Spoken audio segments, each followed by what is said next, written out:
Hi there. Welcome to another one of my Own Your Expertise interviews. I'm Emily Crookston, owner and decider of all things at the Pocket PhD. I'm the ghostwriter for Rebels, Renegades, and Mavericks, and I love helping experts with big ideas get those ideas out of their heads and into the hands of their fans. Today, I'm sitting down with Emily Elrod. Emily is the founder of Workzbe, and this is a company that she started to bring collaboration, fun, and wisdom to overwhelmed leaders in HR, safety, and organization development. She's also a lover of humanity, dark chocolate, and nouns, as she will gladly nerd out with you about how people, places, and things go from stressed to strategic. Really excited to be with you today, Emily. Thanks for Thank speaking with you. me. Yeah, would you like to tell us a little bit more about who you work with and what you do? So I work with very different organizations. I work with healthcare. I also with athletics, sports. I work with, well, I say high performing, high stressed teams is really Okay. got a lot Yeah. on them. And if something Right. goes wrong, somebody could either get hurt really bad or it can financially take a massive hit and end Ah, their career. So okay, that's the cool. people I typically work with.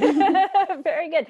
So you go into organizations and help them with their teams, or do you usually work with, team captains one-on-one or team leaders one-on-one? How do you usually find your clients? Both of those. Okay. We work with full out Fortune 500s, and so it's a global, and we work within each team, each sector, and do some culture work with that. But Uh-huh. then also on the other end, we do work individuals or with individuals that they want to be better, they want to strive, and they want to have wisdom. But our big thing is accountability. Like Mm. what we say is we don't need more thought leaders, we need more action leaders and have people that actually like do what they say they're going to do. They have all the best intent, but when things keep hurtling and coming and there's this perceived thought that, it's going to get done within like 6 months, like Uh-huh. Uh-huh. no, it can be like 3 to 5 years. Like you got to push Right. through long term. So that's what we do. We help Got people it. with those. Okay, very cool. That I like that a lot. That makes sense. You got to take action before you can just spend a lot of time spinning in your head. Mhm. How would you describe your path to becoming an expert? I have a very weird path, like very.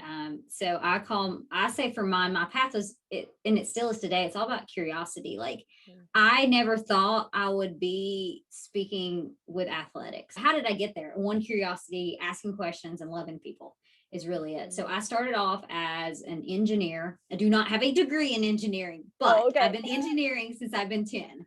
My Okay. father invented a lot of the stuff that makes carpet. And so I have been working, like we got paid quarter an hour whenever we like six. And so we got all like it was called the crap detail. It's like it's the things that nobody wanted to do, but I was a young kid that wanted a quarter because Right. I thought I could do a lot with it. Yeah. Sure. Um, but I grew up in that, and then I just got more responsibilities, and I've been AutoCADing, designing Mm. since then, Hmm. and really getting hardcore in building the ergonomics aspect with engineering and the design. And then Dad's like, "You don't love this." I was like, "I'm good at it. I'm like, I'm getting you all your numbers," and he goes, "Yeah, but you don't love this." I was Mm. like, "Oh, Dad." He's like, "You love people." I was like, you're right. Hate to and admit it, but so yeah. and so I stepped out of my comfort zone, and Mhm. I have a master's in physiology, so how the body's designed. So I went from how Oh, I can help in design of yeah. environments to how I can design help with people. Uh-huh. And in that switch over, I found my love. And once I found if you live out your passions, it just naturally has came that I just keep curiosity and you want to learn it. And then all of a sudden people are like coming to me for it. And then I was blessed to be named top 10 in the nation at what I do. And I'm like, how Wow. did I get here?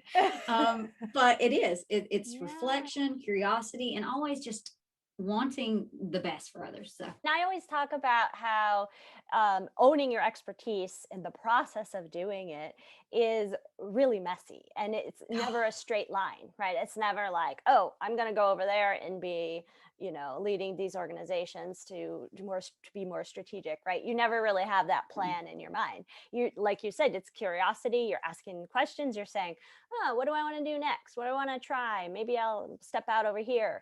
And then, it weaves this beautiful, journey for you. And so I think that's a lovely story of how, we need to be thinking more about this when it comes to expertise, right? It's not like putting in your 10,000 hours in front of the computer with CAD, right? It's, oh, wait, is this really what I like doing? And it's these little stories like your dad saying to you, you don't love this. Like that's the thing that leads you to the next step. I find it so fascinating. Well, thank you. And I think it's so true too, though, with all of this is that, we get this thought process that, or we'll hear like these so many steps to greatness, blah, blah, blah. You'll hear these things, and you'll even hear 1% better. And I've even talked about the 1% better right. theology. But the thing is that it's over an average of time. I kind of like think of it of the stock market. Like you're going to have good days and bad days, and being an entrepreneur or just being in general an expert, you're going to go through what I say is a lot of suck, because you're going to fail a lot. But I guess that's what makes me so much and be able to own it. And I have a podcast called Unapologetically Bold, I'm Not Sorry For. And that's what it's allowed me to walk out unapologetically and bold in my sayings, because I've lived experience. I also have the knowledge of the actual science knowledge behind it as well. And I see the difference that it makes, and I get to help. And so it's not for me and my ego to be, hey, I'm an expert. Right. It's moreover for the betterment of why am I here on this earth? So this is one of my favorite questions to ask my interviewees. What is your die in a ditch belief? So for the audience, this is going to be a belief that you would be willing to defend if someone pressed you on it. It draws a line in the sand for you. So tell us, Emily, what's your die in a ditch belief? Your bank account will reflect how much you care for your people. I've seen it time and time again. And my father actually taught me that. So he ran, or still runs, a very successful global business. And watching him, how he kept his people, and how he didn't have the turnover. He didn't have the people problems. He didn't have to rehire. He didn't have that stuff. And he had his people, and still to this day, like, they'll work their butts off for him, and do the extra stuff because they know how much he cares. And then I have my business, and that's how I lead with my people, and just seeing the work that they're doing. And I'm looking at a big week ahead and closing some deals. I'm like, hey, can you take this task over for me? They'll do anything, but I'll do anything for them. It's a reciprocation process. Right. What would you say has helped you the most in learning to own your expertise? Curiosity is a big one. Reflection. And I want to tell you, I have a love relationship with failure. Like a lot of people are like, oh, because it's learning for me. And I know the quicker I fail, the quicker I'm going to learn a lesson. And here's the thing, whenever I'm small, I can make these small errors.